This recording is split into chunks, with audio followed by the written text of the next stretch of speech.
Let's get straight to Madeline Rivera, who's live on the North Lawn of the White House with the very latest. Hi, Maddie. Good afternoon, Mike. Well, grocery prices will be front and center this week as Americans do their Thanksgiving holiday shopping. The White House has been saying that prices are going down, and in some cases they are. We've got here some data from the American Farm Bureau Foundation, and they say the average cost of dinner for 10 people will cost about $55 this year. That's down 5% from last year. Still, that is higher than 4 years ago.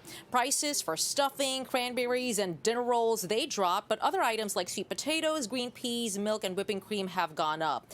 The president says affordability should be a Republican word, but a Fox News poll shows 76% of voters view the economy negatively. Voters also say by a 31-point margin the president's economic policies have hurt rather than helped them. That's mainly driven, though, by Democrats who say they've been harmed. But National Economic Council Director Kevin Hassett is optimistic about next year. Here he is speaking to Maria Bartiromo on Sunday Morning Futures. It's going to be an absolute blockbuster year ahead. And one of the signals you just mentioned, the jobs report, that was double the expectation, the blowout jobs report. We've got GDP now for the last 2 quarters, almost 4% on average, maybe even a little bit above. And we're going to have a little bit of a hiccup in the 4th quarter because of the silly shutdown. But then things are really lifting off. One of the other things the White House is touting are these $2,000 tariff rebate checks. Some GOP lawmakers are a bit skeptical. A handful of them, like Senate Majority Leader John Thune, have mentioned they'd rather the money go to reducing the deficit instead. Today, U.S. Trade Representative Jamieson Greer is brushing off concerns the checks may add to inflation. Is not some kind of ongoing new welfare program or something like that that would exacerbate any inflation. If it's a one-time check or something like that, I think American families would probably welcome that. And there's a possibility that this plan would need congressional approval before these $2,000 tariff rebate checks become a reality. Mike. Madeline Rivera live on the North Lawn. Maddie, thanks very much. For more on this, let's bring in Florida Republican Congressman Mike Herodopoulos, member of the House Science, Space, and Technology Committee and the Financial Services Committee. Congressman, welcome. Thank you, Michael. So obviously affordability is a huge issue right now. What are you thinking about affordability and how to try to make Americans feel better about the economy in the coming months? Well, it is all about affordability. We were elected last year because of affordability. 4 years of failure with Joe Biden, higher prices on food by about 30%. Of course, housing even more so, gas prices 50%. The good news is that gas prices are down. Of course, we gave help to everyday folks who earned overtime, tips, and Social Security with our big bill back in July. But there's a lot of work to do, especially on health care, and that's where our focus will be for the remainder of the year, and I think next year as well. Vice President J.D. Vance asked the American people for patience. The Fox poll suggests that the American people are very worried about this, suggesting that the economic conditions for the nation, only 25% say positive.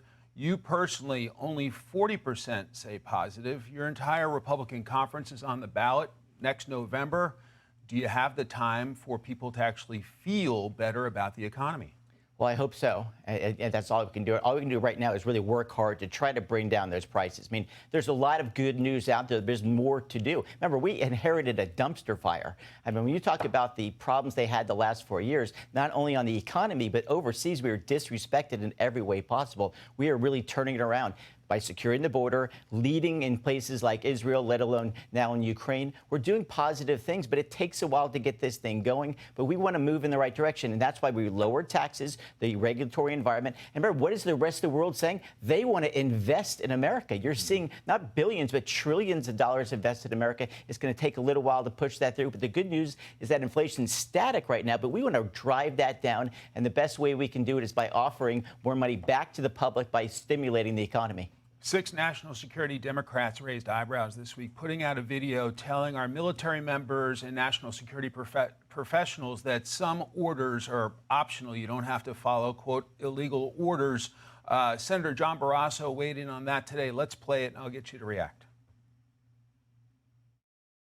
Well, what they're doing is wrong, and I believe it's dangerous, Maria. They have no right to tell members of the military to disobey. We're talking about active duty military, to disobey orders from their commanding officers. That's the way the military works, and it's up to the Supreme Court to decide what's constitutional, not 6 Democrats on social media. I think the president is absolutely right to be requiring and talking about legal responsibility and them being held accountable.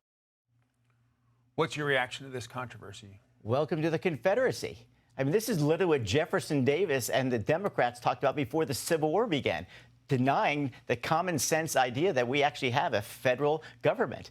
And remember when Andrew Jackson had to take on his own vice president, John Calhoun, back in the 1830s when they pushed this idea called nullification, that we're not going to obey the laws we don't like. But this is the same problem. And this is what they believe on something else. Sanctuary cities, they did this exact same darn thing. That's why we have all the chaos in these cities. This is why we need to have common sense and why Republicans are the common sense party and the party of law and order, because we're in power again because of the failed economy of Joe Biden and the chaos on the border. We're finally stepping up and leading and protecting people who actually obey the law. I should have known you were going to bring a history lesson to this segment.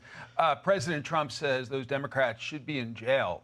Should there be consequences for that message? Well, I don't know what the jail term is going to be, but I do know this. It shows the contrast between the Republican Party and the Democrat Party. We inherited the dumpster fire, and we empower individuals once again. We give them their own money back, earn overtime tips, and, of course, Social Security. We've also said we're actually going to invest in America, and that's why other countries are investing in America.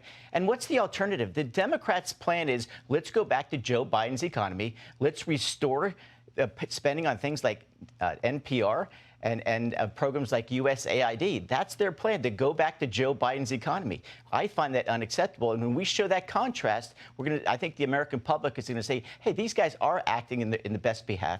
And as far as health care, let me just say one thing. I care about the Obamacare subsidies, but there's 165 million people who are paying full freight on health care and subsidizing the 22 million people on Obamacare. We have to think about the big picture, and the way we solve that problem is through transparency and accountability, not just giving away money. You represent Florida Space Coast. Space is a huge part of your portfolio in Congress. There was a Falcon 9 launch very early this morning out in California. What's your reaction? I love it. I mean, think about it. Just a few years ago, we were relying on our former adversary, the Russians, to get into space. This year alone, over 100 launches out of the United States. We're going back to the moon next, let's see, February, we'll have Artemis 2 going around the moon for the first time since 1972. And we can't be number one on Earth if we're number two on space. And Donald Trump created the Space Force. We are moving in the right direction. What's the health of our space program when you consider both public and private efforts? Well, the good thing is we said we're going to have public and private efforts, not just NASA. We made a big investment with NASA, $10 billion during the Big Beautiful Bill. But it's this key programs like Blue Origin and SpaceX leading that charge. And that public-private partnership is not only helping us commercially, but it's also helping us against the Chinese. They are our new threat. They're doing nefarious things in space, and that's why it's so important we invest in that technology for not only the everyday needs, but for the military defense of the United States of America. And I'm proud to say that President Trump's leading that charge, and we're supporting 100% in the Congress. I know the Chinese have set a 2030 goal to colonize the moon. We got to beat them there, right? So Absolutely, absolutely. Now, if they land on the moon, welcome to 1969. But we need to colonize the moon because we want to have that ultimate high ground. And we do want to go to Mars. And it's a lot easier to go to Mars if we control the moon. Congressman Mike Herodopoulos, great to see you. Thanks so much. Thank you, Mike. Hey everyone, I'm Emily Campagno. Catch me and my co-hosts Harris Faulkner and Kaylee McEnany on Outnumbered every weekday at 12 p.m. Eastern, or set your DVR. Also, don't forget to subscribe to the Fox News YouTube page for daily highlights.